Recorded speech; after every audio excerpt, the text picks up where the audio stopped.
కల్పించిన సర్వోన్నతుడు ఘనమైన తండ్రికి మొదలుగా లెక్కలేని నా కృతజ్ఞత స్తుతులు తెలియపరుస్తూ 2025లో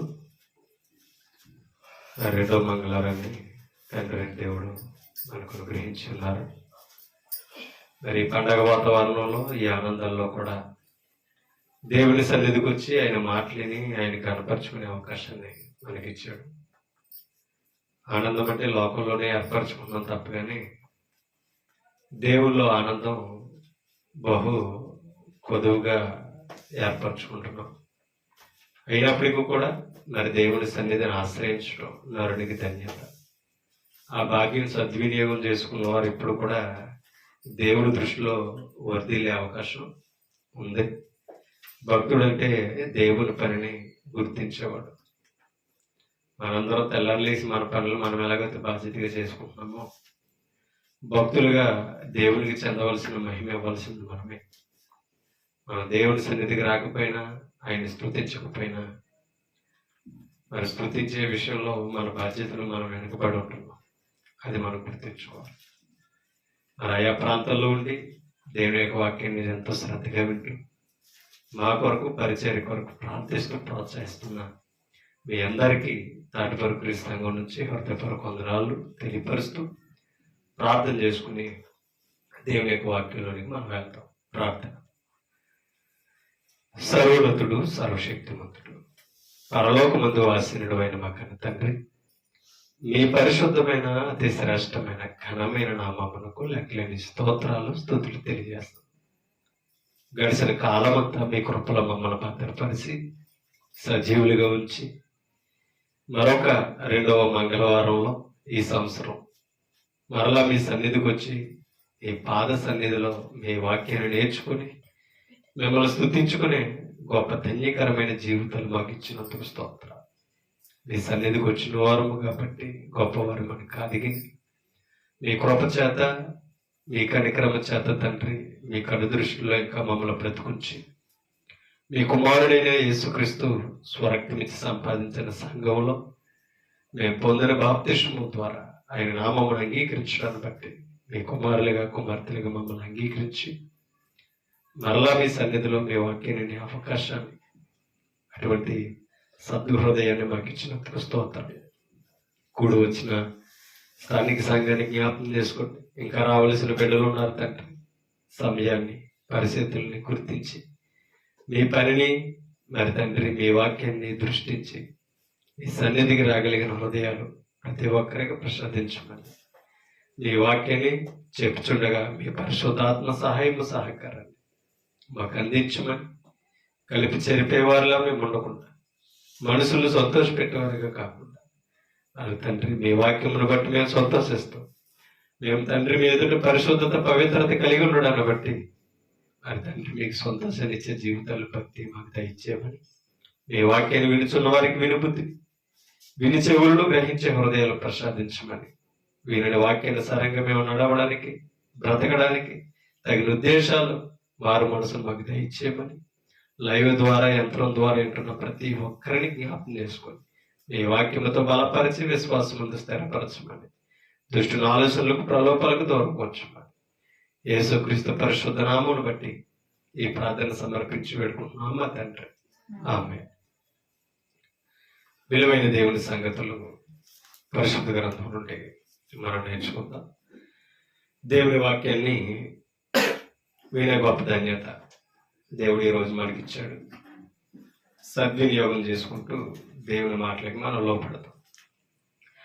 సమయలు మొదటి గ్రంథం 18వ అధ్యాయం.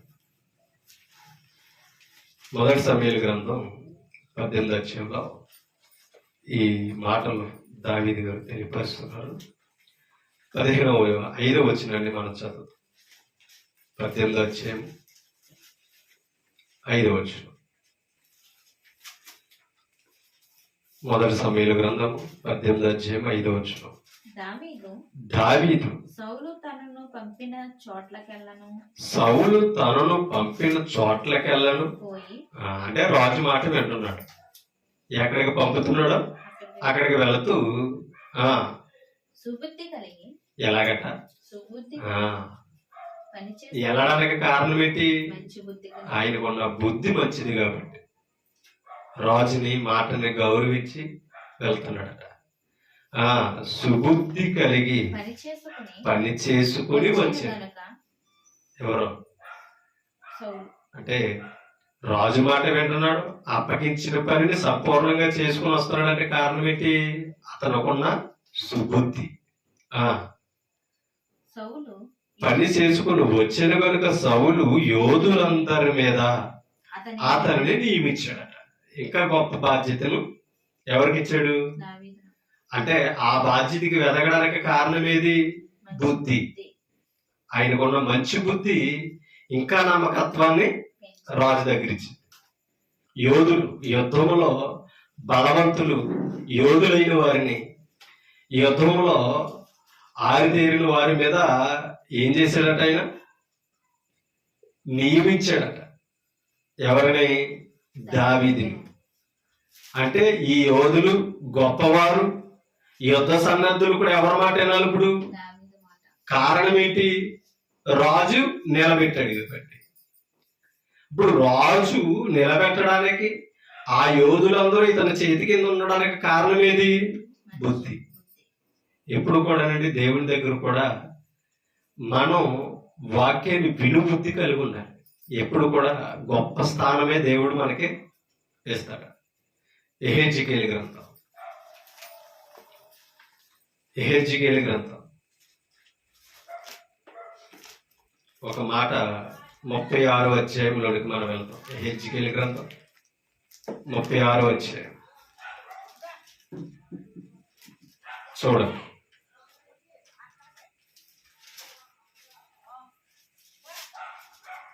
25వ వచనాన్ని చదువుతాం.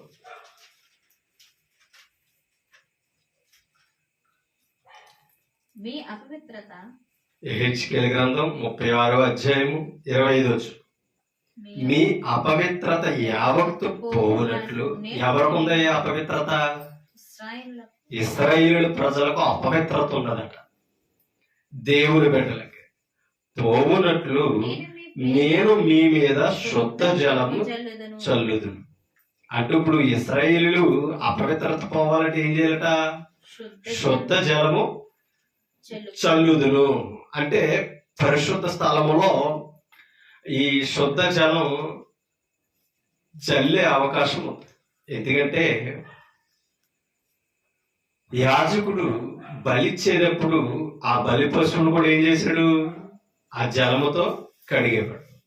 అది శుద్ధ అయిన తర్వాతే కట్టెల మీద ఏం చేయాలి? అర్పించాలి. ఆ జలమును అంటే ఆ గంగాలం ఉండేది కదా, ఎక్కడ? ఆవరణలో. ఆ గంగాలంలో యాజకుడు తన చేతులు కడుక్కోవాలి. ఆ బలిచ్చే బలి పశువును శుద్ధి చేయాలి. మిమ్మల్ని కూడా ఏం చేస్తారు అన్నాడు? శుద్ధి జలముతో మిమ్మల్ని శుద్ధి చేస్తాను అని చెప్తాడు. అంటే జలము శుద్ధి చేయడానికి కారణంగా ఉంది. ఆ శుద్ధి చేసే జలం ఏదంటే కొత్త నిబంధనలో వాక్యాన్ని సూచిస్తుంది. ఆ శుద్ధ జలము చల్లుదును మీ విగ్రహముల వలన. అంటే ఇప్పుడు అపవిత్రత ఎలా వచ్చిందంటే వీరికి విగ్రహాల వలన అపవిత్రత వచ్చిందట. అంటే దేవుడు విడిచిపెట్టి ఏం చేశారు? విగ్రహారాధన చేశారు. అంటే దేవునికి ఇవ్వాల్సిన మహిమ ఎవరికి ఇస్తున్నారు? జీవం లేని వాటికి ఇస్తే ఏమయ్యారట? అపవిత్రత. ఇవాళ లోకమంతా ఆనందంగా ఉంటుంది. అవునా? పండగ వాతావరణంలో చాలా ఆనందం.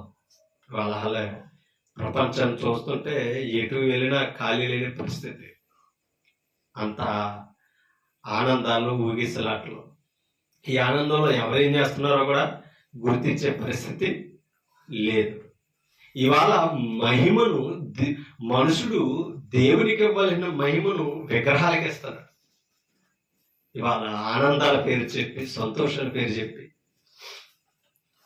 ప్రకృతికి ఆ మహిమ ఆపాదిస్తుంటే దేవునికి కోపం వస్తుంది. అంటే అలా ఆపాదించి అటువైపు తిరగడం వలన మనుషులు ఏమవుతున్నారని తెలుసా? అపవిత్రులు అవుతున్నారు. తన ప్రజలైన ఇశ్రాయేలీయులు కూడా అపవిత్రులైతే ఇప్పుడు మిమ్మల్ని శుద్ధి చేస్తాను, శుద్ధ జలం మీ మీద చల్లుతాను, మీకున్న అపవిత్రత నేనే పోగొడతాను అని చెప్తున్నాడు. కింద చదువుతాం, మీకు కలిగిన అపవిత్రత అంతయు తీసివేసేదను. 26 వచనం. నూతన హృదయం మీకు అది ఇచ్చేదను. ఇప్పుడు ఏం చేస్తానంటున్నాడు? నూతన ఎప్పుడైతే అపవిత్రత పోయిందో, అపవిత్రత పోగొట్టుకోవడానికి ఆయనకు లోబడిన దగ్గరికి వచ్చారో, అపవిత్రత పోగానే ఏ బుద్ధి వస్తుందంట? నూతన హృదయం. నూతన హృదయం. పాత హృదయం ఏది? విగ్రహార్పితమైన హృదయం. ఇప్పుడు సర్వోన్నతుడైన దేవునితో హృదయం నింపబడాలి, యథార్థమైన దేవునితో హృదయాన్ని నింపుకోవాలి. అది నూతనమైన హృదయం. చూడండి, నూతన హృదయమును మీకిచ్చేదను, నూతన స్వభావం అంటే ఆలోచనలు, మన బుద్ధులు, మీ ఆలోచనలు మారుస్తాను. దేనిని బట్టి? మీ స్వభావాన్ని మార్చి మీకు కలుగజేసేదను. రాతి గుండె మీలో నుంచి తీసివేసి.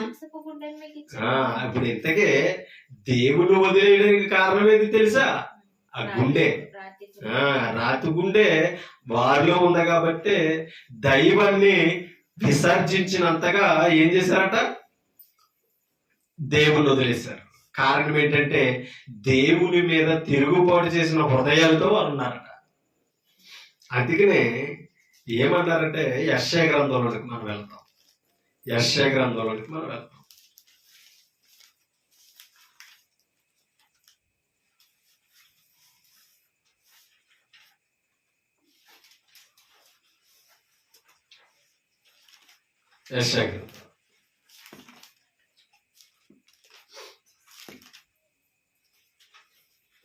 చూడండి, 30వ అధ్యాయము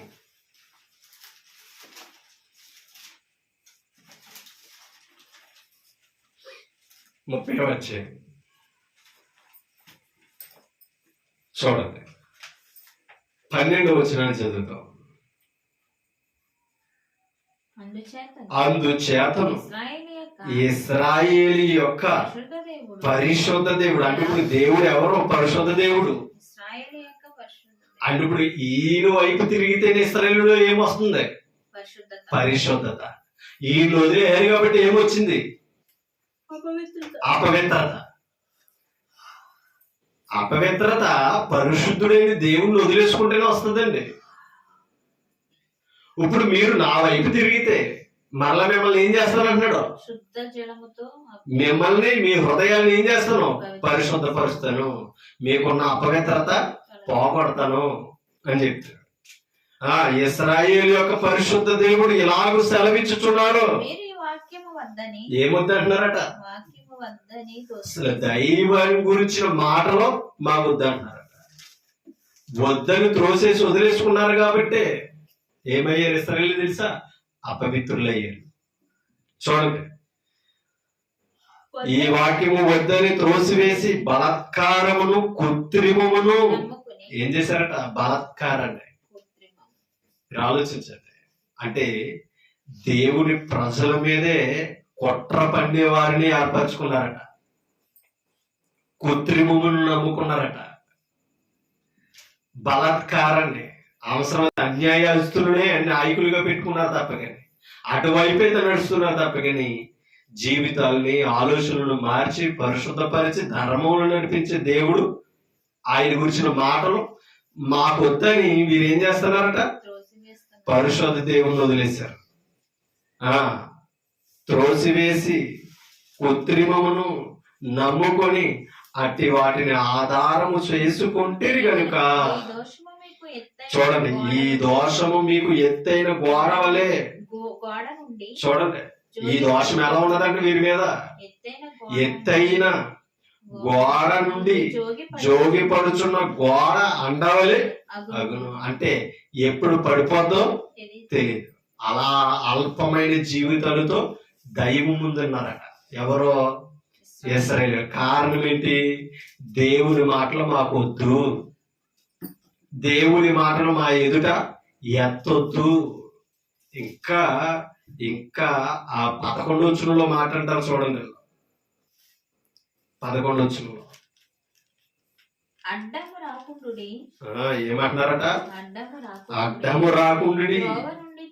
త్రోవ నుండి తొలగుడి. ఎవరితోని? దేవుని వైపు మళ్లించే వారిని త్రోవ నుండి తొలగడి. ఇశ్రాయేలు పరిశుద్ధ దేవుని సంగతి మా ఎదుట ఆయన గురించి చెప్పొద్దు అన్నారట.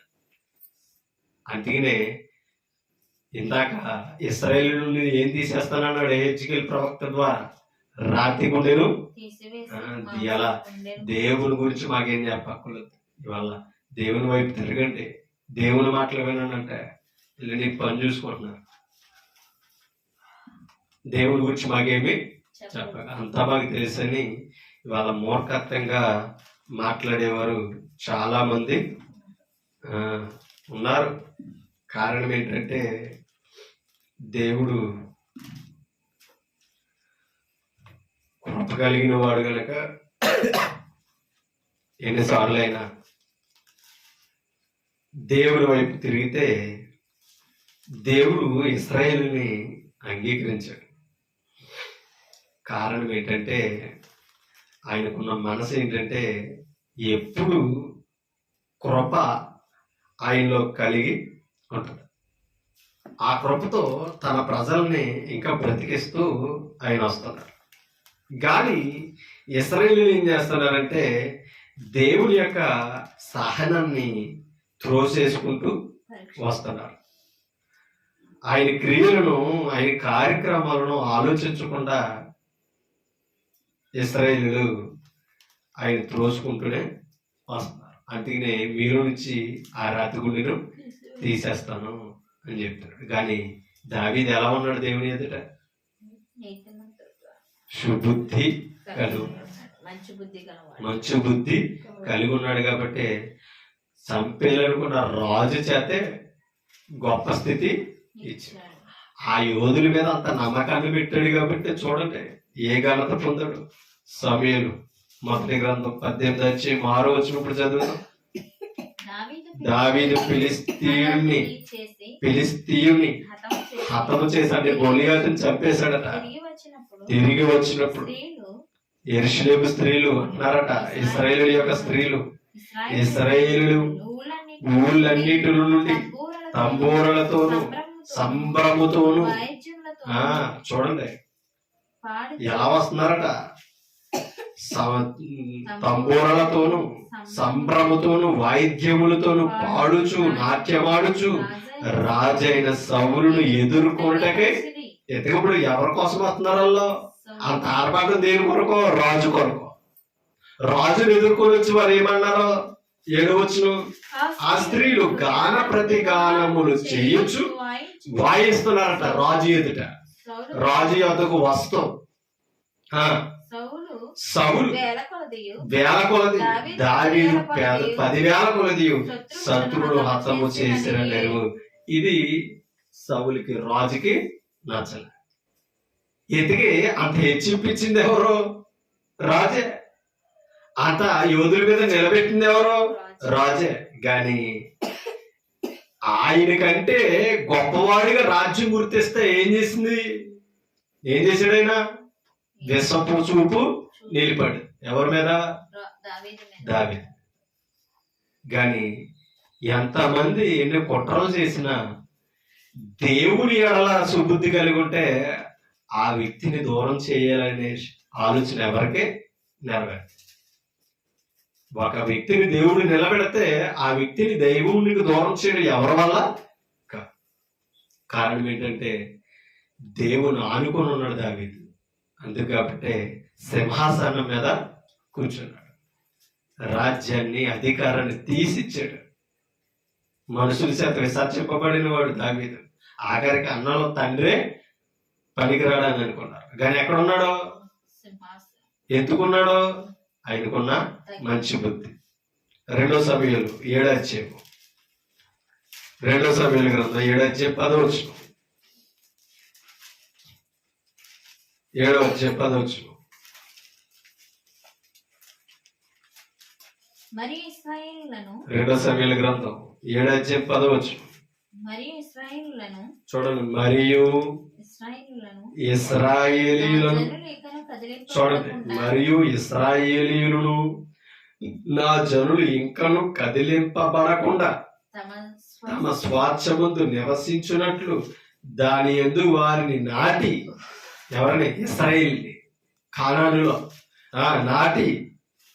పూర్వం చూడండి. పూర్వము ఇశ్రాయేలీయులను నా జనుల మీద నేను న్యాయాధిపతులను నియమించిన తర్వాత జరుగుచు వచ్చినట్లు, చూడండి, దుర్బుద్ధి గల జనులు ఇంకను వారిని కష్టపెట్టక, అంటే దేవుని వైపు నడుతున్న వారిని కష్టపెట్టేది ఎవరో? దుర్బుద్ధి, మంచి బుద్ధి ఉన్నవారు కాదు. మంచి బుద్ధి ఉన్నవారు ఎప్పుడు కూడా దేవుని పని చేసేవారు ప్రోత్సహిస్తారండి. ఆలోచించాలి. దేవుని పనిలో ఎదిగితే కొంతమందికి ఈర్ష్య, దానిని బట్టి ఏం చేస్తారు తెలుసా? వెనక్కి లాగడానికే చూస్తారు. కొంతమందికి ఉంటుంది, అందరికీ ఉంటుందండి అది. సౌలు రాజు అంతటి వాడికే ఉంది, దేవుని చేత నియమించిన సౌలుకే ఉంది. ఏది? ఈర్ష్య. ఆ దుర్బుద్ధి పుట్టిందా లేదా? దావీదును పొగడగానే చూపు మారిపోయింది, ఆలోచన మారిపోయింది. విసప చూపు నిలిపిన ఉన్నది. మనం చదవలేదు 9వ వచనం. విసప చూపు నిలిపాడంటే ఎవరో? దావీదు మీద సౌలు. అప్పటి నుంచి ఎప్పుడు చంపుదామా, దొరుకుతాడనే అవకాశాన్ని ప్లాన్ చేసుకుంటూ వచ్చాడు. కాబట్టి దావీదుకున్న మంచి బుద్ధిని బట్టి శత్రువు కొడుకే స్నేహితుడు అయిపోయాడు. అమ్మా, సౌలు చంపాలనుకుంటే సౌలుకి కొడుక్కి యోనాతానికి దావీదుకి స్నేహం, అనుబంధం సామాన్యమైనది కాదు. ఎవరైతే చంపాలనుకుంటున్నాడో ఆయన కొడుకు చేతే తప్పించుకుంటూ దేవుడు వస్తుంది. అంటే అర్థం చేసుకోండి, దేవుని మాట వినేవాడికి అవకాశాలు ఎక్కడైనా ఉంటాయి. ఎన్ని సమస్యలు, ఎన్ని ప్రమాదాలు వచ్చినా తప్పించే అవకాశం ఎవరి దగ్గర ఉంది? దేవుని దగ్గర ఉంది.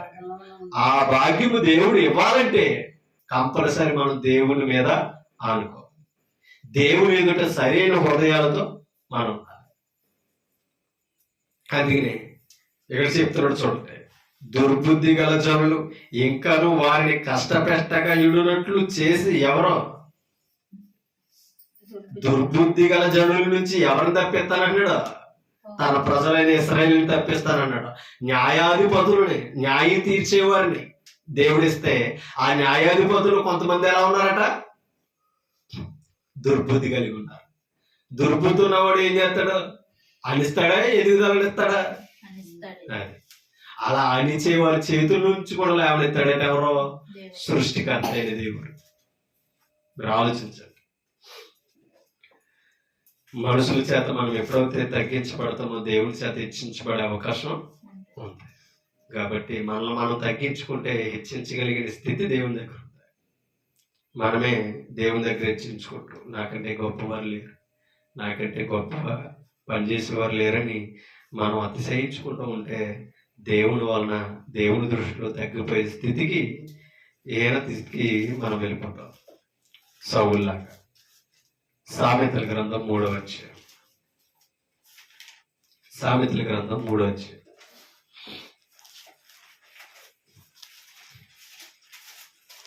5వ వచనం ఒకసారి చదువు.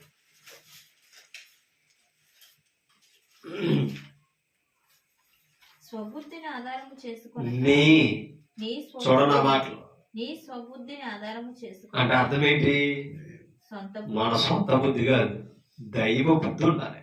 దేవుని పని చేసేటప్పుడు, దేవుని సన్నిధిలో నడుచుకునేప్పుడు వాక్యంతో కూడిన బుద్ధి ఏర్పడాలంటే మనలో, అదే దైవ బుద్ధి. అందుకనే మీకు విను బుద్ధిని పుట్టిస్తాను అన్నాడు. అవునా? హెచ్చుకెళ్ళి ఏమన్నాడు? విను బుద్ధిని పుట్టిస్తాను. వాక్యం వినే బుద్ధి ఉండాలి. సువార్థికుని చెప్పే వాక్యానికి లోబడే బుద్ధి ఉండాలి. మీరు ఆలోచించండి. కారణం ఏంటి తెలుసా? బోధించే సువార్థికుడైన బోధ సువార్థికుడిని కాదు కదా అమ్మా. బోధించే సువార్థికుడైన బోధ సువార్థికుడి కాబట్టి ఆ వాక్యాన్ని ఇష్టపూర్వకంగా వినాలి. మనం ఎప్పుడు కూడా. అందులో చూడండి, నీ స్వబుద్ధిని ఆధారము చేసుకొనక నీ పూర్ణ హృదయముతో యెహోవా యందు నమ్మిక ఉంచు. అది మన హృదయాన్ని దేవునికి ఇవ్వాలి. మన హృదయం దేవునికి వ్యతిరేకంగా ఉంటే మన బుద్ధులు ఆలోచనలు మారుతున్నాయి. దేవుని పనికి ఆటంకాలతో మనం నిలబడతాం. కాబట్టి మనం ఉండవలసింది అలా కాదంటే ఎలా ఉండాలి? అమ్మా, దేవుని వాక్యాన్ని ఆధారం చేసుకుని ఉండాలి. మన సొంత బుద్ధిని సొంత జ్ఞానాన్ని మనం ఏం చేసుకోకూడదు, ఆధారం చేసుకోకూడదు. నీ ప్రవర్తన అంతటి యందు ఆయన అధికారమునకు అది ఆయన పని చేస్తే ఆయనకు లోబడినట్టు మనం. ఆయన సన్నిధిలో ఆయన పనికి వ్యతిరేకంగా నిలబడ్డాం అనుకో, ఇప్పుడు ఎవరి అధికారానికి లోబడలేదు మనం, మరి ఎవరి అధికారానికి లోబడ్డాం? ఆ దేవుని సన్నిధిలో అపవాది పెత్తనాలు చేస్తున్నాడు అనమాట మన మీద. కాబట్టి లోబడే తత్వం, మాట వినే స్వభావం, దైవం వాక్యం వినే వారందరికీ ఉండాలి. మీకు నాకు ఏదైనా ఇతంటే పెద్ద అంటున్నాం అనుకో దేవుని పనిలో, అది వాక్యానుసారమైన ఆలోచన, వాక్యంతో ఏర్పరచుకున్న బుద్ధి అది కాదు. వాక్యంతో ఏర్పరచుకున్న బుద్ధి ఎలా ఉంటుందంటే నలుగురితో కలిసిపోతాం. ఏది యోగ్యమైనదో దాన్ని చేయాలని మనం అనుకుంటాం. అలా ఇప్పుడు కూడా దేవుని పనికి సహకారులుగా మనం ఉండాలి. ఎప్పుడైతే దేవుని పనిలో సహకారంగా ఉన్నామో ఆటోమేటిక్ ఈ బుద్ధి ఎక్కడ ఉపయోగపడుతుంది? కుటుంబం. అవునా? కుటుంబంతో ఏకీవిస్తాం, కుటుంబంతో యోగ్యమైనది ఆలోచిస్తాం. ఎప్పుడైతే కుటుంబంలో యోగ్యంగా మంచి బుద్ధి కలిగి ఉన్నామో సమాజంలో కూడా చేతది ఆటోమేటిక్ గా. దైవం దగ్గర కుటుంబంలో నేర్చుకున్న వాళ్ళు సమాజంలో కూడా ఎలా ఉంటాం? మనుషుల దృష్టి ఎందు, దేవుని దృష్టి ఎందు ఎలా ఉంటాం? ఆలోచించాలి. యోగ్యంగా ఉంటాం మనం, వ్యతిరేకంగా ఉంటాం, అనుకూలంగా నడుస్తాం. ఆ అనుకూలత ఇచ్చేది ఏదంటే కేవలం దైవోపదేశం. ఆలోచించండి. యెషయా గ్రంథం 50 అధ్యాయం 15 వచనం ఒకసారి చదువుతాం. యెషయా గ్రంథం 50 అధ్యాయం 15 వచనం. యెషయా గ్రంథము 50 అధ్యాయం 15 వచనం. 50లో 15 లేదు 11.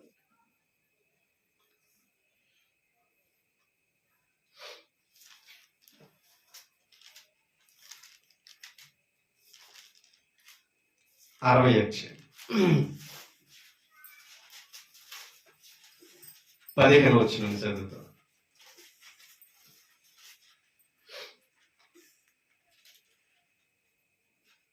నీవు విసర్జింపబడుటను బట్టి ద్వేషింపబడుటను బట్టి నీవంటే ఇశ్రాయేలుతో చెప్తున్నాడు. నీవు విసర్జింపబడుటను బట్టి ద్వేషింపబడుటను బట్టి ఎవడను నీ మార్గమున దాటిపోవుట. ఎవరైతే దేవుడి చేత విసర్జింపబడతారో మనుషులు కూడా దృష్టించే స్థితి ఉండదట. ఆలోచించండి. ఎప్పుడైతే దేవుని సహాయానికి ఇశ్రాయేలు దూరం అయిపోయారో శత్రువు కూడా సహాయం చేసే పరిస్థితి లేదు. కింద ఇంకో మాట చూడండి. ఎవరును నీ మార్గమున దాటిపోవట లేదు, నిన్ను శాశ్వత చూడండి శోభాతిశయముగాను బహుతరములకు సంతోషకరముగాను ఎప్పుడు ఆయన మాట వినినప్పుడు. 14 వచనం. నిన్ను బాధించిన వారి సంతానపు వారు నీ ఎదుటికి వచ్చి సాగిలపడెదరు. ఎప్పుడు? ఈయన మాట విన్నప్పుడు. వీరిని బాధించింది ఎవరో? బబులోనీయులు. వీరిని శరణకు తీసుకుపోయింది ఎవరో? బబులోనీయులు. అలాంటి వారికి బుద్ధి చెప్తాడంట. ఎప్పుడు? ఇలా బుద్ధి వచ్చి ఆయన వైపు తిరిగినప్పుడు. అమ్మా, కొన్ని సమస్యలు, కొన్ని శోధనలు ఇంట్లో ఉన్నప్పుడు ఆయన వైపు తిప్పుకునే భాగ్యాలు అవి. ఒక సమస్య దేవుడికి దూరం అయిపోయినేమో అనేది ఆలోచించే. సమస్యలే లేకపోతే ప్రార్థన చేయమని ఎక్కడ అడుగుతాం మనం? ప్రార్థనగా ఎక్కడ వస్తాం? అన్ని ఇల్లుండా సమృద్ధిగా ఉండి హృదయం నుండి ఆనందం ఉంటే, అవునా కదా? శరీరం నుండి ఆరోగ్యం ఉంటే ఎవరు లెక్క చేయమనం? దేవుని లెక్క చేయ. అది కోతులు. ఆ కొదువుల్లో సమస్యలో ఎవరిని వెతుక్కునే అవకాశం ఇస్తాడు తెలుసా? ఆ దైవాన్ని వెతకాలంటే సువార్థికుడి దగ్గరికి వెళ్ళాలి, ప్రార్థన చేయమనాలి, సంఘానికి వెళ్ళాలి. ఆ బుద్ధి పడుతుంది. ఆలోచించండి. అందుకే అన్నాడు ఏమని, నిన్ను బాధించిన వారి సంతానపు వారు నీ ఎదుటికి వచ్చి సాగిలపడెదరు. అతను తెలుసా, దేవుని సహాయం మా కలుగునట్లు మొరపెట్టారు అడుగుతారట. నీ దేవుడు ఉగ్రతను మమ్మల్ని తప్పించమని ప్రార్థన చేయమని వేడుకుంటారట. కింద చదువుతాం, నిన్ను తృణీకరించిన వారందరూ వచ్చి నీ పాదముల మీద పడెదరు. ఆయన గొప్ప విలువ తెలుస్తుందని ప్రజలను బట్టి, మనల్ని బట్టే మనం నమ్ముకున్న దేవుడు ఏ స్థాయి కలిగిన వాడు తెలియాలి. దానియేలును బట్టే కదా నెబుకద్నెజరుగా అర్థమైంది. దానియేలు నమ్ముకున్న దేవుడు సర్వ రాష్ట్రంలో దేశాల్లో ఉన్న దేవుడి కంటే గొప్పవాడు అన్నాడు. ఒకసారి ఇది ఇలా పెట్టి దానియేలు గ్రంథంలోకి వెళ్తాం. దానియేలు గ్రంథం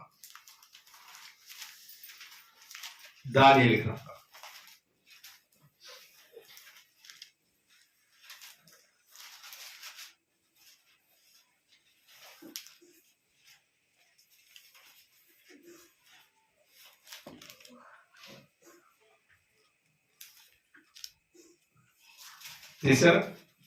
5వ అధ్యాయం 10వ వచనం చదువుతాం. 5వ అధ్యాయం 10వ వచనం.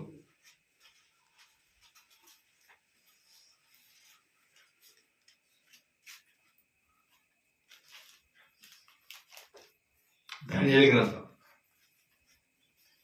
5వ అధ్యాయం 10వ వచనం.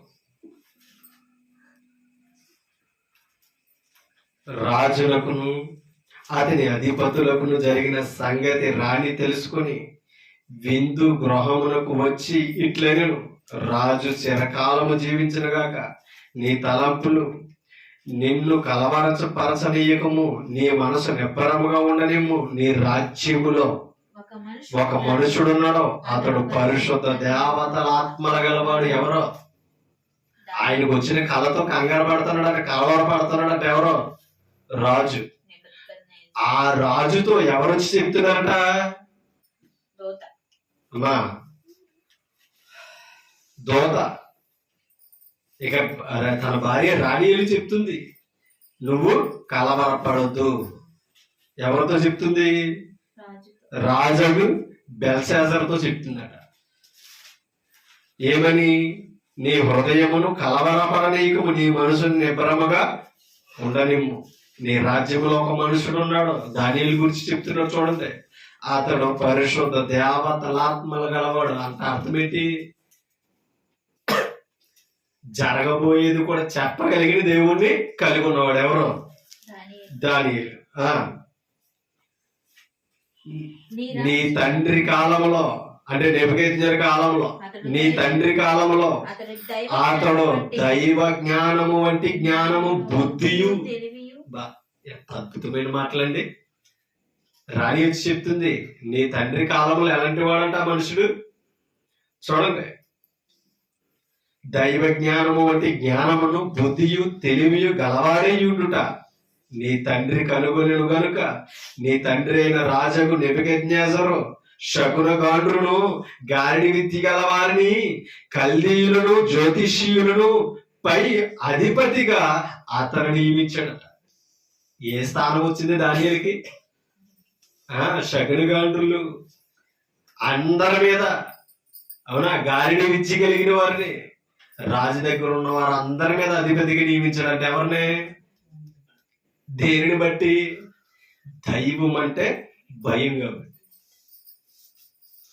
ఆ రాజు క్రూరత్వానికి కూడా భయపడలేదు. ఎవరికి భయపడ్డాడో?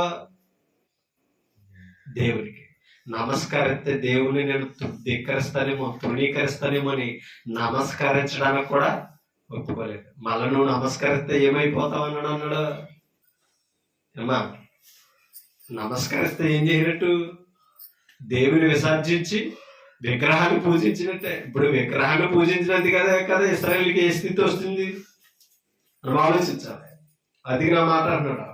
నీ తండ్రి కాలంలో నీ తండ్రి అతన్ని కనుగొన్నాడు కాబట్టి నీవు అతన్ని విడిచిపెట్టొద్దు. అని మాట్లాడుతూ ఒకసారి ఆ రాజ్యంలోకి వెళ్దామండి. అద్భుతమైన మాట, ఒక మాట రాజు చెప్తాడు దావీదుని గురించి, దానియేలు గురించి. చూడండి 6వ అధ్యాయం 25వ వచనం చదువుతాం. అప్పుడు రాజాకు దర్యావేషు లోకమందంతటా నివసించు సకల జనులకును రాష్ట్రములకును ఆయా భాషలు మాటలాడు వారికి ఏమి తాకీదు రాయించాడట. సంతకం చేసి తాకీదు రాశాడట. ఏమని? మీకు క్షేమాభివృద్ధి కలుగును గాక, నా సముఖమున నియమించినదేమనగా నా రాజ్యములోని సకల ప్రభుత్వముల యందు నివాసులు దానియేలు యొక్క దేవునికి భయపడుచు. ఎవరికి భయపడాలి? మరి అప్పుడు దాకా ఎవరికి భయపడ్డారు? ఆ రాజుకి, రాజు పెట్టిన ప్రతిభకి భయపడ్డారు. ఆ ప్రతిభకి లొంగకపోతేనే కదా, మోకరించలేందుకే కదా దానియేలు ఎక్కడేమన్నారు? దానియేలే కాదు, ఆ రాజు దగ్గర ఆలోచించకపోయినా, ఆ ప్రతిభ దగ్గర నమస్కరించకపోయినా ఎక్కడేమన్నాడు? ఎవరైనా సరే కుటుంబాలతో సహా సింహాల గుహలో వేసేయాలి, ఇదే తగిన శాస్తి. రాజు ఆజ్ఞని కానీ అధికారాన్ని కానీ ధిక్కరించిన వాడి పరిస్థితి అలా ఉంటది. కానీ మహోన్నతుడైన దేవుని విలువ దానియేలుకి తెలుసు కాబట్టి ప్రాణాలు కూడా లెక్క చేయదు. అందుకినప్పుడు ఆ దేవుడు గొప్పతనం అర్థమైందట. ఎవరికే? అమ్మా దర్యావేషి. అవునా? అర్థమైందో లేదా? దేనిని బట్టి? నిజంగా ఆ రాజుకి, ఆ సింహాలకు భయపడి లొంగు ఉంటే ఆ విగ్రహమే ఘనమైంది అంటాడు కదా రాజ్యాలు రాష్ట్రాలన్నీ. కాబట్టి క్రైస్తవుడు ప్రతి దానికి లొంగిపోకూడదు. మనం నమ్ముకున్న నామ ఘనతను ప్రకటించాలి. ఆ నామం కొరకు ఎన్నో అవమానాలు వచ్చినా నిలబడాలి. తండ్రి చిత్తం కొరకు, తండ్రి సంకల్పం నెరవేర్చడం కొరకు, ఆయనకి మహిమ తేవడం కొరకు యేసుక్రీస్తు ఎన్నో అవమానాలు నిందలు భరించాడండి. ఆ నామం విలువ తెలిసిన అపోస్తలుడు కూడా ప్రాణాలే అప్పగించారు తప్ప కానీ ప్రాణాలు కాపాడుకోలేదు. ఆయన నామాన్ని ఏమైపోతే మనకెందుకు?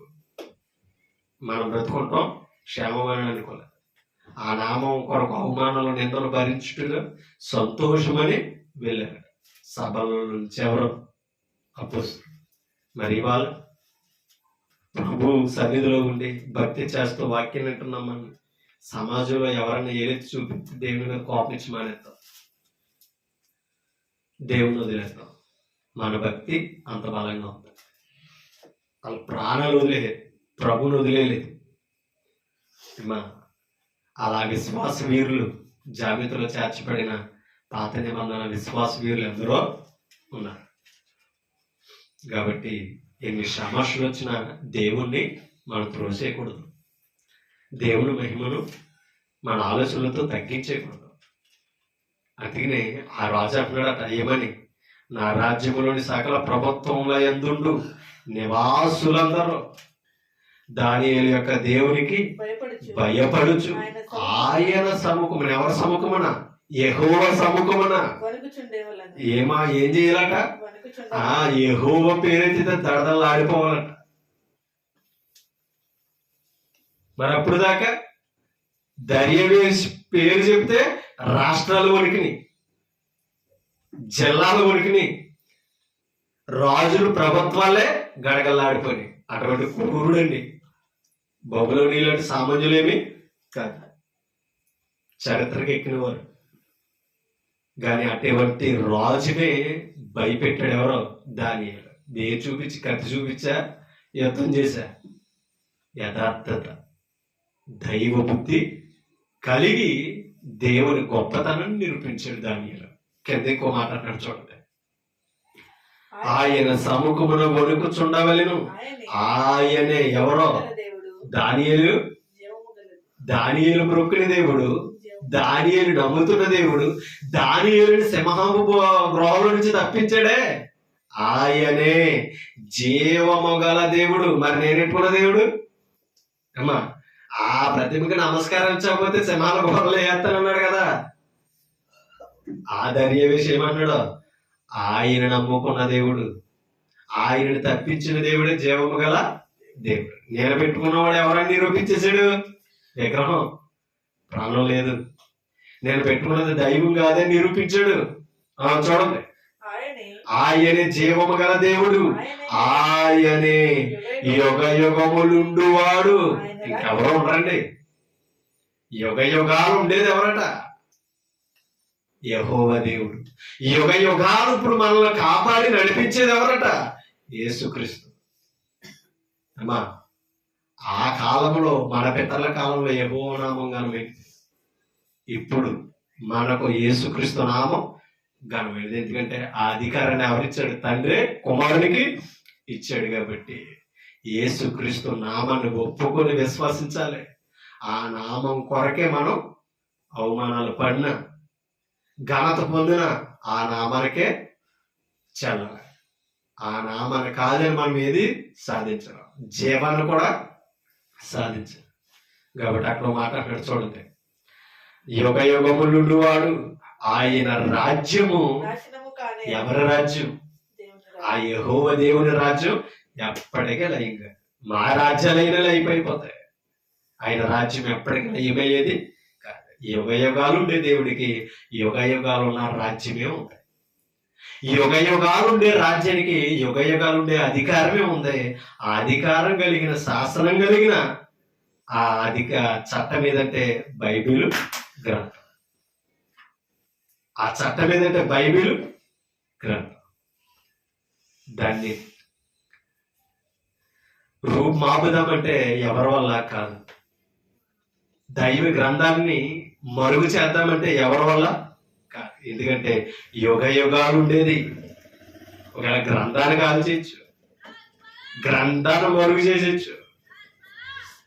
గ్రంథాన్ని ఇచ్చిన దేవుని మరుగు చేసే శక్తి ఎవరికి లేదు. ఎందుకంటే ఆ గ్రంథం ప్రతి ఒక్కరు హృదయంలో చుట్టాలా ఉంది.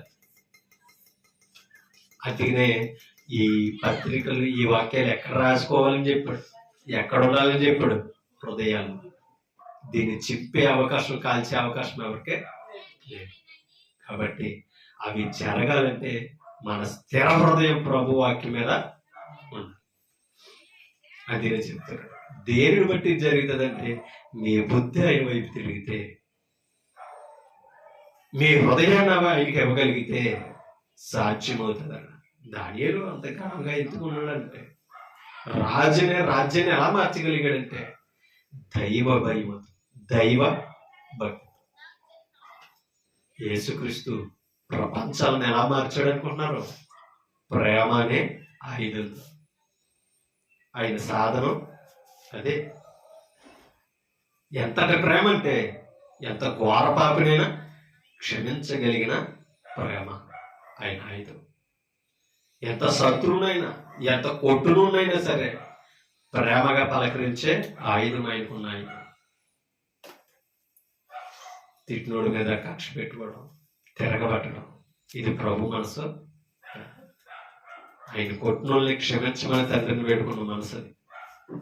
ఆయన మనసు కలిగిన మనము అదే జాబితాలో మనం నడవాలి. స్టెఫెను కూడా క్షమించమని అడిగాడు, సౌలుని చంపేమని అడిగాడు. అప్పుడు ఆయన అడగకపోతే ఇవాళ పౌలు 14 పత్రికలు రాదురా. అదే ప్రేమ మనసు స్టెఫెనులో కనపడకపోతే నిజంగా సౌలు మారుదుడా? కాబట్టి కొన్నిసార్లు మన భక్తి బోధిస్తే మారండి, నడిస్తే, ప్రవర్తిస్తే, మన క్రియలను, మన మాటను, మన బ్రతుకులు చూసి మారే వాళ్ళు ఎందరో ఉంటారు. యేసుక్రీస్తు గొప్పవాడని చెప్పడానికి ఆయన బ్రతికిన జీవితం గ్రంథంలో ఉంది. ఆయన ఎంత గొప్పవాడు అనడానికి బోధే కాదు, ఆయన మాట మా బ్రతుకులు ఎలా మార్చిందని మనం నిలబడి నడిచి చూపించి, అది క్రైస్తవ్యం. అందుకనే ఆ గొప్ప మాటలు మాట్లాడతారు. 4వ అధ్యాయము 34 వచనం. ఇదే దానియేలు గ్రంథం 4వ అధ్యాయము 34 వచనం. ఆ కాలము గడిచిన పిమ్మట నెబుకద్నెజరును నేను మరలా మానవ బుద్ధి గలవాడనై నా కండ్లు ఆకాశము తట్టు ఎత్తి చిరంజీవియులు. ఎవరట చిరంజీవి? చిరంజీవి ఎవరు? హీరో కాదండి. చిరంజీవి అంటే పేరు కాదండి, అది జీవాన్ని సూచిస్తుంది. చిరంజీవి అంటే అర్థం ఏంటనుకుంటున్నారు? ఎప్పటికీ మరణం ఉన్నది కాదని. చూడండి, ఆ మాట చెప్తున్నాడు, ఆకాశము తట్టు నా కళ్ళు ఎత్తి చిరంజీవియు సర్వోన్నతుడునగు దేవుని స్తోత్రం చేశాడట. ఎవరో? నెబుకద్నెజరు. మానవ బుద్ధి పుట్టించగానే ఏం చేశాడట? ఆయన వైపు చూచాడంట. ఆయన చిరంజీవుడు, ఆయన యుగ యుగాలు జీవించేవాడు, జీవాన్ని ఇచ్చేవాడు. చిరంజీవి అని పేరెట్టుకుంటే రాదని జీవం. మీరు చిరంజీవుల్లా బ్రతకాలని అంటే ఒక బిడ్డకి జీవం రాదండి. ఆ చిరజీవాన్ని ఇచ్చే దేవుడి దగ్గర మనం ఉంటే దీర్ఘాయు పెరుగుతుంది. కాబట్టి అది రాజుకి జ్ఞాపకం వచ్చింది. ఎందుకు తెలుసా? అప్పుడు దాకా గడ్డి వేసాడండి. ఎవరో? నెబుకద్నెజరు దేవుని మీద తిరుగుబడి చేసి గడ్డి వేసాడు, పశువుల తయారు చేశాడు. దేవుని మీద తిరగబడితే బ్రతుకులు ఎదగవండి. ఆలోచించాలి. దైవ అధికారానికి, దైవ జ్ఞానానికి, ఆయన మాటకు గడగడ ఉనికి లోబడాలి. అందుకే ఆ మాట చెప్తున్నాడు. చూడండి, చిరంజీవియు సర్వోన్నతుడు దేవుని స్తోత్రము చేసి ఘనపరిచి స్తుతించి తిని ఆయన ఆధిపత్యము చిరకాలము వరకు, ఆయన రాజ్యము తరతరముల వరకు ఉన్నవి. అప్పటికి లయం కాదండి. ఆయన రాజ్యం అంతము లేనిది. ఎవరి రాజ్యం? దేవుని రాజ్యం. అదే క్రీస్తు రాజ్యం. అది లయమయ్యే అవకాశం, లైవ్ చేసే అవకాశం ఎవరికి లేదు.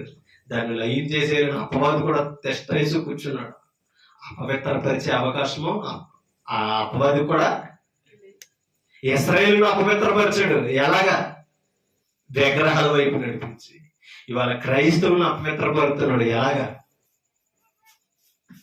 క్రీస్తు అనే శిరస్సును తీయించేసి, క్రీస్తు శరీరంలో లేకుండా ఆయన శరీరానికి మరొక శిరస్సును పెట్టించి అపవిత్రపరుతున్నాడా లేదా అపవాది? కానీ ఆయన సంఘం ఎప్పటికీ అపవిత్రమైనది. ఆయన నామానికి అపవిత్రత అంటుకోదు. ఆయన నామాన్ని ధరించి మనమే నడవకపోతే, వాక్యంలో యథార్థవంతులుగా నిలబడకపోతే, మన బుద్ధి ఆలోచనలు మార్చుకోకపోతే మనం అపవిత్రులుగా ఆయన రాజ్యానికి, ఆయన పాలనకు దూరం అయిపోతాం. కాబట్టి ఆలోచించాలి. ఈ 2025లో కూడా మనం ఏం చేయాలి? ఆలోచించాలి. ఆయన అధికారానికి లోబడాలి. సంఘానికి శిరస్సు అయిన క్రీస్తు శరీరంలో మనం అవయవాలుగా జీవించాలి. ఆ రాజ్యంలో ఉంటేనే మనకి అంతం ఉండదు. ఎందుకంటే ఆ రాజ్యానికి ఏమి లేదన్నాడు, అంతం లేదు. యుగ యుగాల వరకు నిలుస్తుంది. ఆ రాజ్యంలో ఉన్నవాడికి అంతం ఉండదు. ఆ రాజ్యంలో ఉంటే సరిపోద్దా అని వాళ్ళు చాలా మంది ఉన్నారు.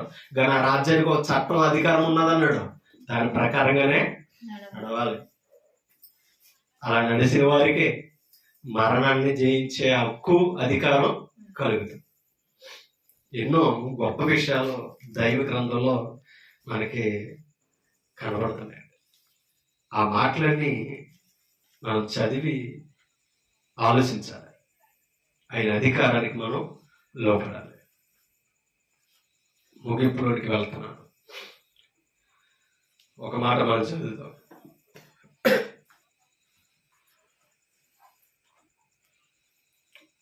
కొలసీలకు రాసిన పత్రిక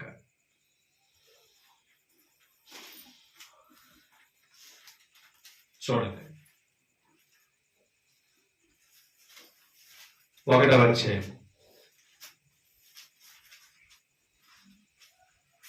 16వ వచనం. కొలసీ పత్రిక 1:16 వచనం. యాలయనగా ఆకాశమందున్నవి, భూమి అందున్నవి, దృశ్యమైనవి అంటే అర్థమేంటి? కనబడే ప్రకృతి. దృశ్యమైనవి కానీ అదృశ్యమైనవి అంటే కనిపించినవి. అదృశ్యమైనది ఎప్పటికీ కనపడదండి, అవునా? చూడండి, అవి సింహాసనములైనను అంటే అదృశ్యమైనది ఏమవ్వదు, కనబడదు. అదృశ్యమైనది సింహాసనం ఉన్నదా లేదా? దేవుడి సింహాసనం ఎక్కడుంది? పరలోకము కనబడుతుందా? లేదు. పరలోకం. పరలోకంలో ఉన్న సింహాసనం. పరలోకం నుండి దేవుడు కనిపించేవాడు కాదు. కాదు. ఇప్పటికి క్రీస్తు కూడా కనిపించేవాడు కాదు. కనపడుతున్నాడు, మాట్లాడుతున్నవాడు ఉన్న వాళ్ళు ఎవరైనా సరే వారి కళ్ళు బొల్లు మాటలు మాట్లాడుతున్నారు. ఇప్పటికైనా ఆ బోధలు విడిచిపెట్టాలి. 2025 సంవత్సరం ఇంకా ఆ బోధలు మార్చుకోవడానికి, ఆ అబద్ధాలు విడిచిపెట్టడానికి దేవుడు అవకాశం ఇచ్చాడు. ఎందుకు కనపడాలంటే 15 వచ్చు, ఆయన అదృశ్య దేవుని ఆయన అదృశ్య దేవుని స్వరూపియ. ఎవరైనా క్రీస్తు ఆయన కుమారుడు క్రీస్తు ఎవరంట? అదృశ్య దేవుని స్వరూపి. దేవుడు ఎవరు? అదృశ్యుడు. క్రీస్తు ఎవరు? ఆయన రూపం కలిగిన వాడట. అంటే తండ్రి అదృశ్యుడు అవుతే ఆయన కుమారుడు ఏమైనప్పుడు అదృశ్యం. అదృశ్యుడు. అందుకే సంఘం కనపడతలేదు లోకానికి. సంఘం విలువ అర్థం కావడం లేదు. ఎందుకు తెలుసా? దృశ్యమైన నేత్రాలతో చూస్తే సంఘం విలువ మానవ మాత్రలకి అర్థం. ఎలా చూడాలి? అదృశ్యమైన నేత్రాలతో చూడాలి. మన నేత్రాలు ఏమవ్వాలి? వెలిగింపబడాలి. వాక్యపు వెలుగులో సంఘం వెలుగు తెలుపుతుంది. అది నా మాట అన్నాడు. ఆయన అదృశ్య దేవుడి స్వరూపి అయి సర్వ సృష్టికి ఆది సంభూతుడైన. సర్వానికి ఆది ఆయనే, సర్వానికి అంతం ఆయనే. ఆయన లేకుండా ఆది పుట్ల, ఆయన లేకుండా అంతం కూడా జరగదు. ఆలోచించాలి. అటువంటి గొప్ప దేవుణ్ణి ఇవాళ చిన్నచూపు చూస్తున్నాను లోకం. కింద ఇంకో మాట అన్నాడు. ప్రతినే ఏలయనగా ఆకాశమందున్నవి భూమి అందున్నవి గాని, చూడండి, దృశ్యమైనవి గాని అదృశ్యమైనవి గాని అవి సింహాసనములైనను. ప్రభుత్వములైన అంటే ప్రభు సింహాసనం అదృశ్యమైనది, ఆయన అధికారం అదృశ్యమైనది, దృశ్యమైనది కాదు. వాక్యంతో పాలిస్తున్నాడు వాకాన్ని వాళ్ళ ప్రపంచాన్ని. వాక్యం చేత జీవితాలు మార్చుకున్న వారే వాక్యపు అధికారంలో, క్రీస్తు అధికారంలో ఉన్నవాళ్ళు.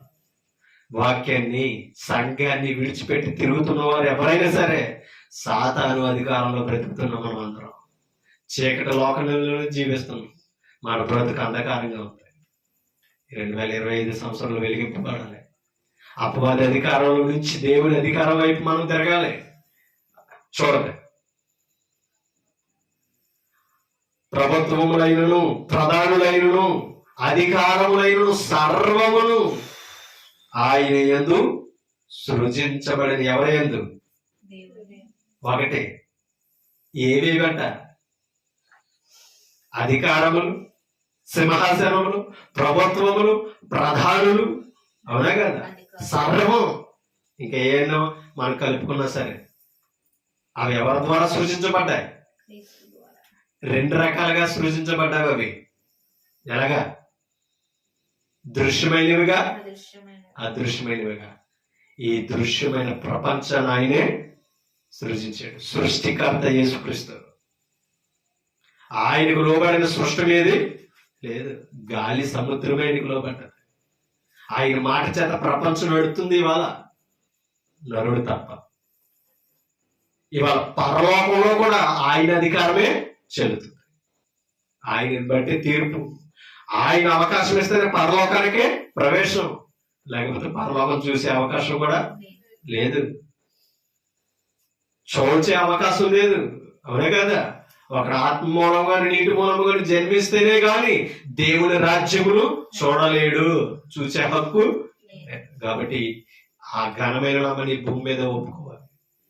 బ్రతుకుండగానే ఆయన నామం విలువ తెలుసుకొని అంగీకరించి ఆయన అధికారానికి లోపడితే అక్కడ చూసే అవకాశం ఉంది. ఇక్కడ మనుషులు ఎదుట ఒప్పుకోకపోతే అక్కడ నా తండ్రి ఎదుట, మహిమ గల సింహాసనం ఎదుట నేను కూడా ఏం చేయాలన్నాడు? ఒప్పుకోను. కాబట్టి మనుషుల దగ్గర త్రోసేయకూడదు క్రీస్తు నామాన్ని. మనకు అవకాశాలు కొద్దీ ఆయన నామాన్ని వాడుకోకూడదు. అది మనం అర్థం చేసుకోవాలి. ఇప్పుడు చెప్తున్నాడు చూడండి, ఆయన అన్నిటికంటే ఎవరైనా చూడండి అమ్మా, 17 వచ్చును. ఆయన అన్నిటికంటే ముందుగా ఉన్నవాడు ఎప్పుడున్నాడు ఆయన? అన్నిటికంటే అన్నిటికంటే అన్నిటికంటే అర్థం ఏంటి? ఆది ఆయనే అంటున్నాడు. ఆదికి ముందు ఉన్నాడా లేదా? ఉన్నాడు. అది ఆయన సృజిస్తే ఆది ప్రారంభమైంది. అనాదిలోనే ఉన్నాడు. ఆలోచించండి, అనాది కాలానికి ముందే ఉన్నాడు ఆయన, అవునే కదా? ఆది కాలానికి ముందే అనాది కాలంలో ఆయన ఉన్నాడు. ఆత్మస్వరూపుడిగా, అదృశ్య దేవుని స్వరూపుగా ఆయన ఉన్నాడు. అదృశ్యుడిగా ఉన్నాడు ఆయన. దృశ్యుడిగా ఎత్తు కనబడ్డాడంటే మరణమెత్తు శరీరాన్ని దాల్చాడు కాబట్టి ఇంకా అదృశ్యుడిగా ఇంకా దృశ్యుడిగా అయినా లేడు. ఎప్పుడో అదృశ్యుడు అయిపోయాడు. ఇంకా మనం ఎలా చూడాలి? అదృశ్యుడిగానే చూడాలి, దృశ్యుడిగా చూడకూడదు. ఎందుకంటే దృశ్యమైన కాలం అయిపోయింది. అదృశ్యుడు అయి ఆయన దృష్టిలో ఆయన ఇచ్చిన వాక్యమే వాళ్ళే అదృశ్యమైనది. అంటే ఇప్పుడు వాక్యము ద్వారా అదృశ్యుడు మనం చూడాలి. ఆ అదృశ్య లోకానికి తీసుకెళ్లే శక్తి కేవలం వాక్యానికే ఉంది. ఎందుకంటే వాక్యం కూడా అక్షయమైనది, క్షయమైనది కాదు. వాక్యం కూడా అదృశ్యమైనది, దృశ్యమైనది కాదు. వాక్యం నశించిపోయే అవకాశం లేదు. భూమి ఆకాశమును గతించిపోయిను కానీ నీ మాటలు ఎప్పటికే వాక్యం గతించిపోయేది కాదు. యుగ యుగాలు ఉండే దేవుడు, యుగ యుగాలు ఉండే రాజ్యం, యుగ యుగాలు ఉండే పరిపాలన, ఆ పరిపాలనలో అధికారాన్ని బోధించే వాక్యం యుగ యుగాలు ఉండేది. ఆయనకు లోబడి ఎవరైనా సరే యుగ యుగాలు జీవించే అవకాశం ఉంటుంది. కాబట్టి అదృశ్యులుగా ఉంటామా, దృశ్యులుగా బ్రతుకుతామా? చాయిస్ ఎవరిదే? మనదే. కాబట్టి మనం నిర్లక్ష్యంగా మనం ఉండకూడదు. మనం అర్థం చేసుకోవాలి. 19 వచ్చు, 18 చదివేద్దాం. సంఘము అను శరీరమునకు అది అంత గొప్ప దేవుణ్ణి శిరస్సుగా తీసేస్తుందండి వాళ్ళ లోకం. అపవాది ఎంత ప్రముఖుడో ఆయన్ని నిర్లక్ష్యం చేస్తుంది. ఆఖరికి నెబుకద్నెజర్ మారాడు, బెల్షస్సర్ మారాడు, కానీ క్రైస్తవులు ఆడతారు. ఆయన నామం విలువ తెలుసుకుని మార్పు చెందాలి. కింద మాట అన్నాడు చూడండి, సంఘమును శరీరమునకు ఆయనే శిరస్సు, సంఘానికి సజీవుడు. ఏమా అదృశ్యుడే శిరస్సుగా ఉండాలి, దృశ్యమైన వాడు కాదు. ఎందుకంటే సంఘం దృశ్యమైనది కాదు. కింద మాట అన్నాడు చూడండి, ఆయనకు అన్నిటిలో, ఆయనకు అన్నిటిలో ఏముంది? ప్రాముఖ్యత. ఎవరు ఇవ్వాలి? ఇవాళ నరుడు ఇవ్వాలి. ఆయనకు అన్నిటిలో ప్రాముఖ్యత ఉన్నది, మనం ఇవ్వాలి ప్రాముఖ్యత. మన ఆలోచనలో, మన నిర్ణయాలు, మన బ్రతుకులో ఆయనకి ఏమవ్వాలి? ప్రాముఖ్యత. ఆయన తర్వాతే మన జీవితం ఏదైనా సరే. కిందకు మాట్లాడినట్టు చూడండి, ఆయనకు అన్నిటిలో ప్రాముఖ్యము కలుగు నిమిత్తము ఆయన ఆది అయ్యుండి, ఎవరో? క్రీస్తు ఆది అయ్యుండి మృతులలో నుంచి లేచుటలో ఆది సంభూతుడు. మొదటగా సమాధి ఖాళీ చేసుకున్నది కూడా ఆయనే. యావత్ ప్రపంచం చరిత్రలో సమాధి ఖాళీ అయిన వాడు యేసుక్రీస్తు. సమాధిని జయించిన వాడు, మృత్యాన్ని జయించిన వాడు, పునరుత్థానుడు అయిన వాడు ఎవరంట? యేసుక్రీస్తు ఒక్కడే. ఆయన ద్వారానే మృతులకు పునరుత్థానం కలిగింది. ఇవాళ మృత్యులోకాన్ని తప్పించుకోవాలి, మరణాన్ని తప్పించుకోవాలి అని అంటే ఆయన వలనే సాధ్యం మీకు నాకు కూడా. ఆయన లేకపోతే మనం తప్పించుకునే అవకాశం, తప్పించే నాదుడే, తప్పించగల సమర్థుడే. కాబట్టి పాతాళ లోక ద్వారములు ఎక్కడ నిలబడో, పాతాళ లోక ద్వారములు ఎక్కడ నిలబడో, ఆయన సంఘము ఎదుట. మత్తయి సువార్త 16:18 చెప్పడా లేదా? పరలోక రాజ్యపు తాళం చెవులు నీకు ఇస్తున్నాను. ఆ రాజ్యము, అవునే కదా, క్రీస్తు స్థాపించినది. ఆ రాజ్యం ఎదుట, ఆ సంఘం ఎదుట పాతాళ లోక ద్వారములో పాతాళానికి నిలువు చోటు లేదు.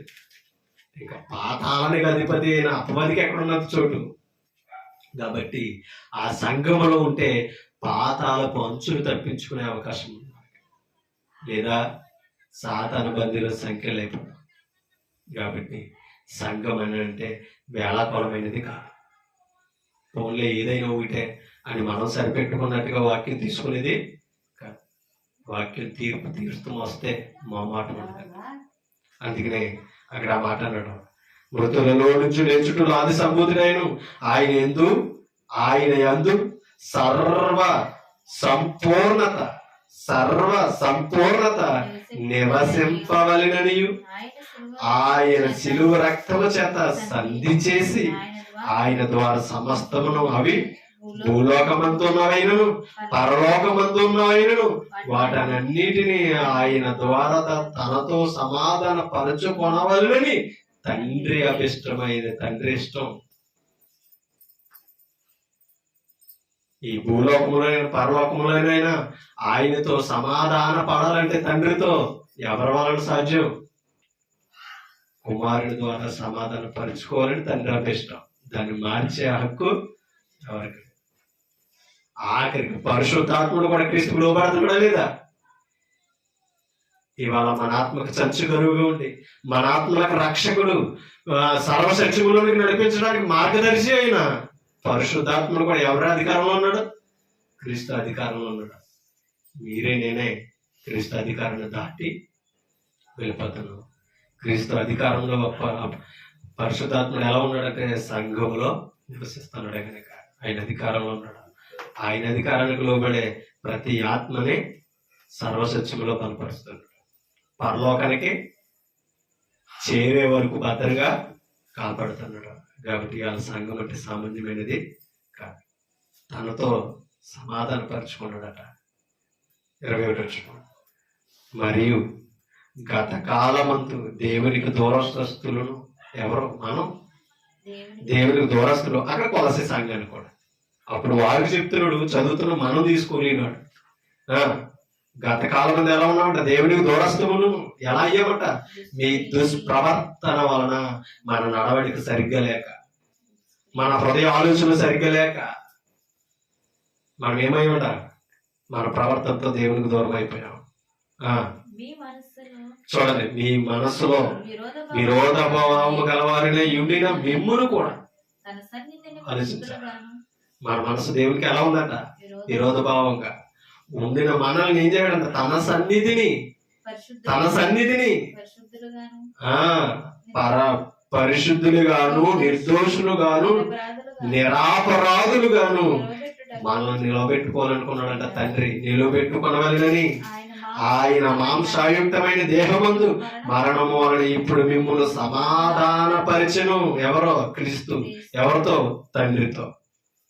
ఇప్పుడు చెప్తున్నాడు, పునాది మీద కట్టబడిన వారై స్థిరంగా ఉండాలి.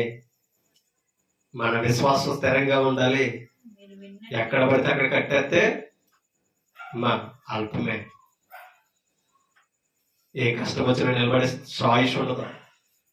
చూడండి, స్థిరముగా ఉండి మీరు విన్నట్టు ఆకాశము క్రింద ఉన్న సమస్త సృష్టికి ప్రకటింపబడినట్టు ఈ స్వార్థ వలన కలుగు నిరీక్షణ నుండి తొలగిపోక. ఎవరో? నిరీక్షణ ఎక్కడ ఉంది? ఈ స్వార్థ ద్వారానే, సత్యవాక్యం ద్వారానే ఉంది. తొలగిపోక విశ్వాసముందు నిలిచి ఉండిన యెడల ఇది మీకు కలుగు. ఏది కలుగును? ఆయన సన్నిధిని ఎలా ఉంటాం? పరిశుద్ధులుగాను, నిర్దోషులుగాను, నిరపరాధులుగాను నిలవబెట్టుకునే అవకాశం ఉంది. ఇది మనకు కలుగుతుంది స్థిరంగా ఉంటే. ఎక్కడ? సంఘంలో. భూమి మీద బ్రతుకున్నంత కాలం విశ్వాసము ద్వారా కలిగే నిరీక్షణ నుండి తొలగిపోకుండా యథార్థంగా వాక్యానుసారంగా బ్రతికితే మనకు దొరికే ఫలితం ఇది. పౌలును నేను ఆ సువార్తకు పరిచారకుడనైంది. ఏ సువార్తకి?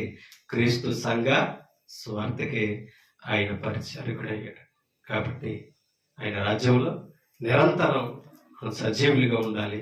ఆయన అధికారానికి లోబడాలి. మనలో స్థిర హృదయం నూతనంగా పుట్టాలి. సుబుద్ధి కలిగి జీవించాలి.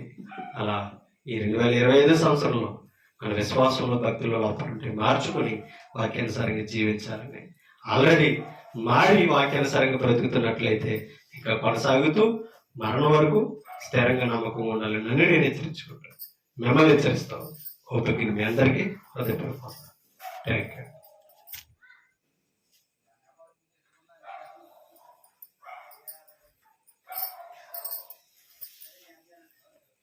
నాకు ఈ అవకాశం